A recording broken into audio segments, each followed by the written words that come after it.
wa an jismihi fima ablahu. Dan Allah pasti mempertanyakan tentang jasadnya, tentang badannya, dia pergunakan untuk apa sampai habis. Allah akan mempertanyakan mata kita dibawa untuk melihat apa. Allah akan mempertanyakan telinga kita dipergunakan untuk mendengarkan apa. Allah akan mempertanyakan lisan kita, lidah kita dipergunakan untuk menyebut dan membaca apa. Dan Allah mempertanyakan tangan kita pergunakan untuk apa. Allah akan mempertanyakan kaki kita dipergunakan untuk melangkah kepada kebaikan atau tidak sama sekali. Maka yakin dan percayalah bahwa setiap apapun yang kita niatkan untuk jalan Allah, maka Allah akan menghitungnya sebagai amal saleh dan ibadah kepada Allah.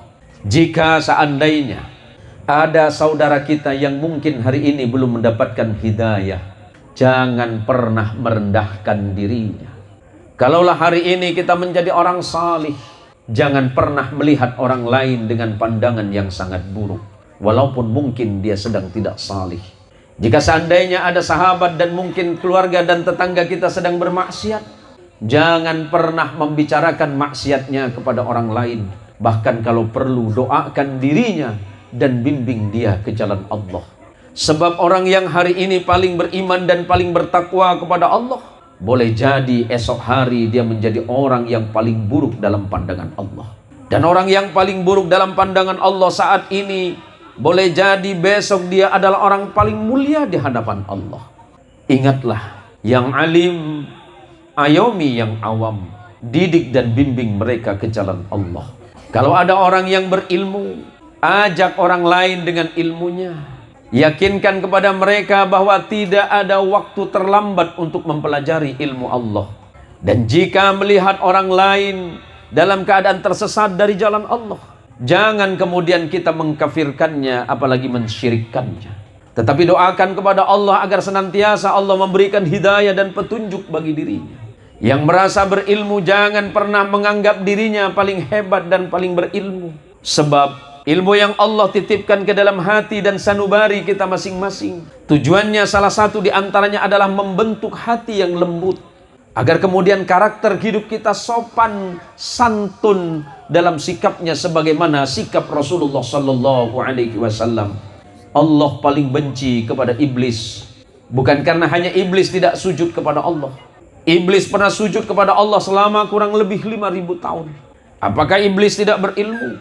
Iblis itu salah satu makhluk Allah yang tahu dalam proses penciptaan manusia. Dalam proses penciptaan Adam alaihi salatu wassalam, iblis tahu prosesnya.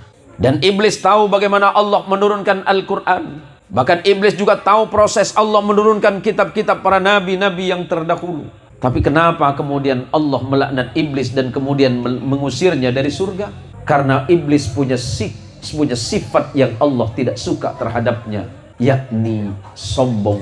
Merasa lebih baik dibandingkan dengan Adam, merasa lebih hebat dibandingkan dengan Adam, merasa lebih sempurna dibandingkan dengan Adam. Maka pada saat itulah Allah melaknat iblis dan mengusirnya dari surga. Maka siapapun yang merasa dirinya lebih hebat dan bahkan kemudian timbul rasa sombong dalam hatinya, iblis kemudian tertawa dan mengatakan, tidak perlu aku mengajakmu pada keburukan. Dan pada saat ini ketika engkau merasa lebih baik dibandingkan orang lain, engkau merasa lebih hebat dan sempurna dibandingkan dengan orang lain, ketika engkau beribadah itu baik, tetapi ketika engkau merasa bahwa ibadahmu lebih baik dibandingkan dengan orang lain, ketahuilah pada saat itu engkau sudah menjadi bagian dari golonganku, kata iblis. Maka melalui majlis yang mulia ini, para jamaah yang dirahmati Allah, apa yang saya sampaikan saya tidak merasa lebih tahu dari Anda semuanya. Apa yang saya bicarakan semata-mata itu hak karena Allah dan Rasulullah Sallallahu Alaihi Wasallam.